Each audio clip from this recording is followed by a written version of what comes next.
Everything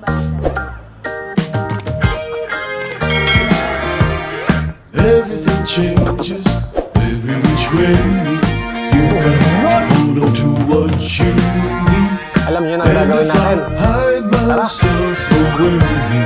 How could I know? Ako ulit bro, si Daryl. Samahan niyo ako ngayon bro. I-propagate natin tong Philodendron Black Cardinals na sobrang laki. Diba? Bakit ko nga ba hinayaan na lumaki ng ganito to? Procrastination. Dito ko siya hatiin. Dapat dito ako Okay na ba yan? Okay na. Goods. Nangihinayang naman akong ikat to. Pero wala humahaba na siya para na siyang alien bro. Mas maganda na bro na ikat natin to. Bale magiging malaki yung cut natin sa top cut nito bro. From dito siguro. Kita nyo ba? Yan. Dito. Yan. Ganyan kalaki yung top cut bro. Bakit ganun kalaki yung top cut? Kasi yan, ipakita ko sa inyo. Etong mga aerial roots niya is hindi pa siya naka-anchor dun sa soil. So magre-recover pa yan. Kapag dito ko kasi siya ikakat, kung mapapansin nyo, andito yung roots nyo. Ito yung roots niya. And nasa soil na rin siya. So mas madali na lang siya makaka-recover. Feeling ko above this one. Dito ko siya ikakat. Alright. Kaya ba na itong gunting? Hindi kaya ng gunting bro. Masyado nang mataba itong stem niya kaya kuha tayo ng kutsilyo. Kitchen knife na lang bro. Walang mas maliit Yan, sisimulan ko ng ikat bro. Using this kitchen knife. Nangihinayang akong ikat itong Black Cardinal na sobrang laki na. Pero wala kailangan talaga nating ikat bro para mas gumanda pa siya lalo. And para magkaroon siya ng madaming babies. We need to take a risk. Yeah. Ito ko siya ikakat. Kita nyo ba? Wait lang, tanggalin ko lang muna yung mga kinakabahan ako. Tanggalin ko muna itong mga dried na aerial roots para walang sagabal. So yan, malinis na. And let's make the cut. Tigas bro. Kailangan lang nating maging maingat dito bro kasi itong kutsilyo I'm sorry. Pero para sa'yo naman to. Sige, ipilit lang natin bro. Tapos hawakan lang natin to. Baka malaglag. Mas malaking damage pa yung mangyari. Yan. Yan bro, nahati na. Yan. I'm sorry. Alright. Tignan nyo, ito yung sinasabi ko, naka-anchor na yung mga roots niya. So, mas mabilis na lang siya makaka-recover. Yan, abutin lang natin yung mga roots.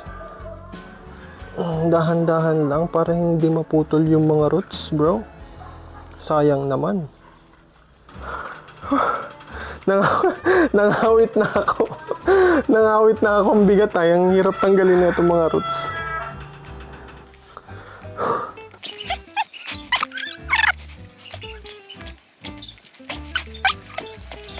Yan, patapos na.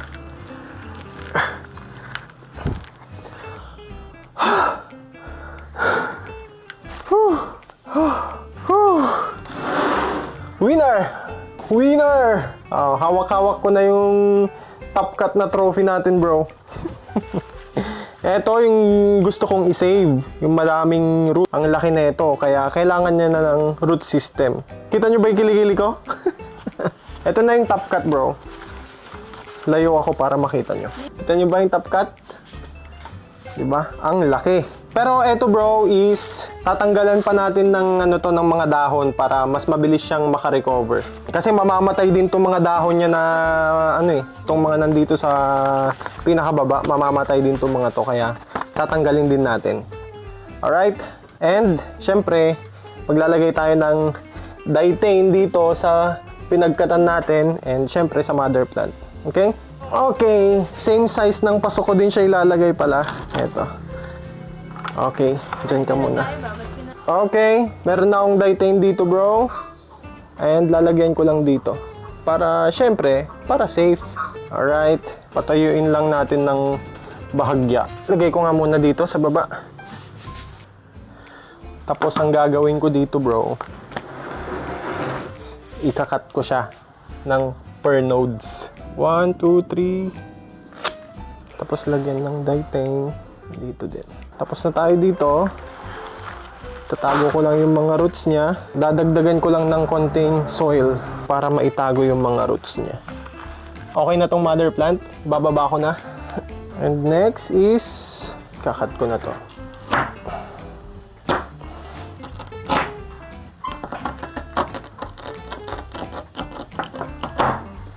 Alright. Tignan nyo yung ano niya bro.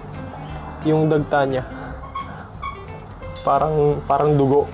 So, meron akong 1, 2, 3, 4, 5 node cuttings na tigda-dalawa yung nodes niya. Ito, hindi niya kailangan ng masyadong madaming roots kasi node lang naman siya. Kaya, babawasan ko bro. Para mag-focus siya sa paglabas ng new plant. 1, 2, 3, 4, 5. As usual bro, wag masyadong ilulubog yung mga nodes. Alright. So ayun bro, the time has come para ilagay na natin to sa paso, itong top cut natin. And as an apology bro, para dito sa napakalaki and napakagandang black cardinal, dito ko na lang siya ilalagay sa malaking square pot. Yan. Consider this as an apology, Black Cardinal. Yes. Kasi 'di ba, deserve niya rin naman yung magkaroon ng magandang pot, bro. Yun no? Oh, ang laki niya, bro. Ang laki niyang specimen. Kaya dito ko na lang siya ilalagay, bro. And napansin ko din kasi parang maliit siya dito sa white na paso niya na to.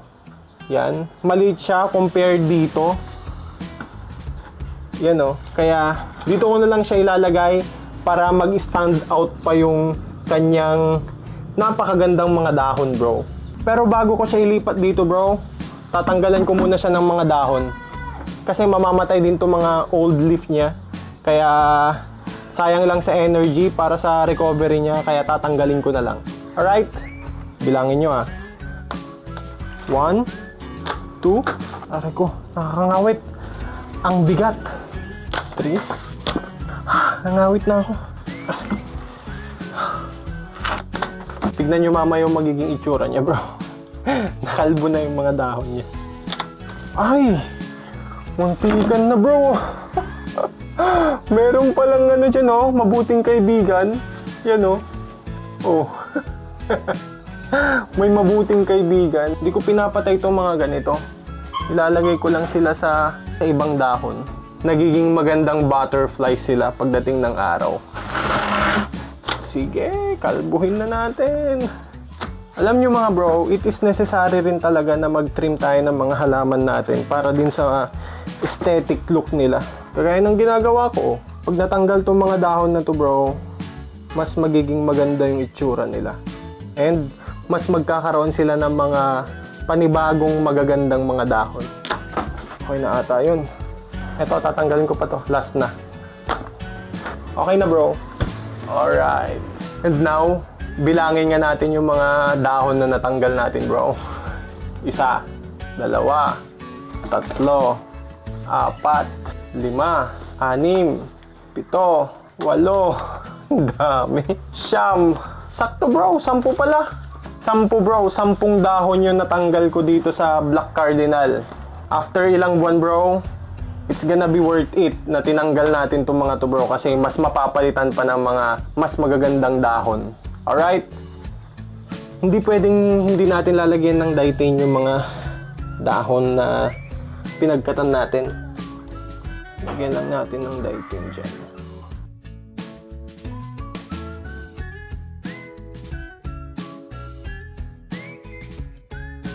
Umiiyak siya bro. Umiiyak siya. It's alright. Kailangan mong masaktan para mas gumanda ka. All goods, all goods. Ito na lang pala yung natira na dahon niya, bro. 1, 2, 3, 4, 5, 6, 7, 8. 8 lang ba? 2, 4, 6, 8. So yun, mas marami akong tinanggal kesa sa tinira kong mga dahon, bro. Pero mas maganda. Alright. Lagay ko na siya dito sa paso.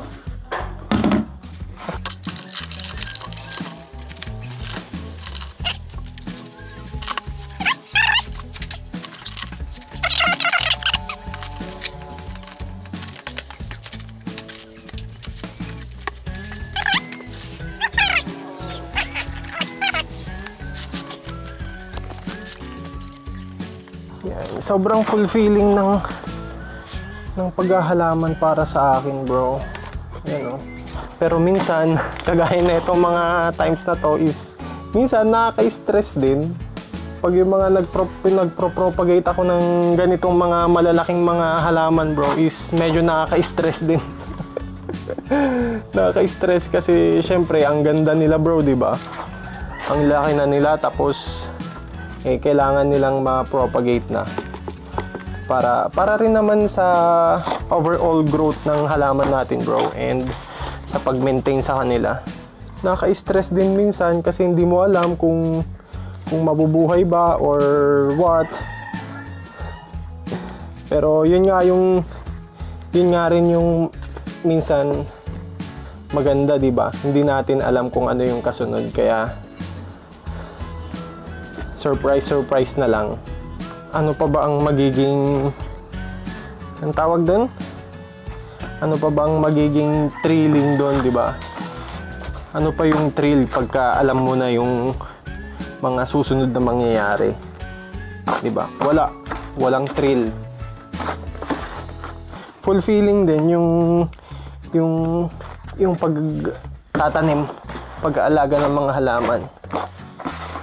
Kasi once na nakapag-propagate ka, parang napaka-productive mo. And yung utak mo is nandito lang sa pag-propagate. Nakafocus ka lang.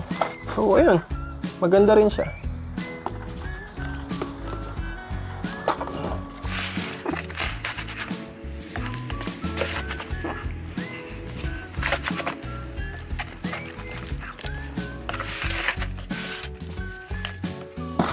Ubus nga yung potting mix na ginawa ko, bro. Ang dami nun.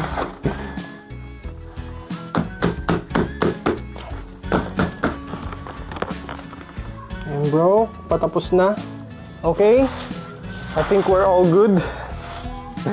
Ito na. Ito na yung philodendron. Ito na yung philodendron black cardinal kanina, bro, na napakahaba ng mga nodes. And ito na siya. All goods. Whew, kapagod. And syempre, etong paso natin na napakaganda ay may plate para pwede natin siyang ilagay indoor. All I can say is successful propagation to. Kahit hindi pa sila buhay, para sa akin is successful na propagation na kasi gumanda na siya. And meron akong, meron akong 5 nodes na hihintayin ng mga ilang buwan siguro, bro, bago sila mabuhay. And meron akong isang mother plant.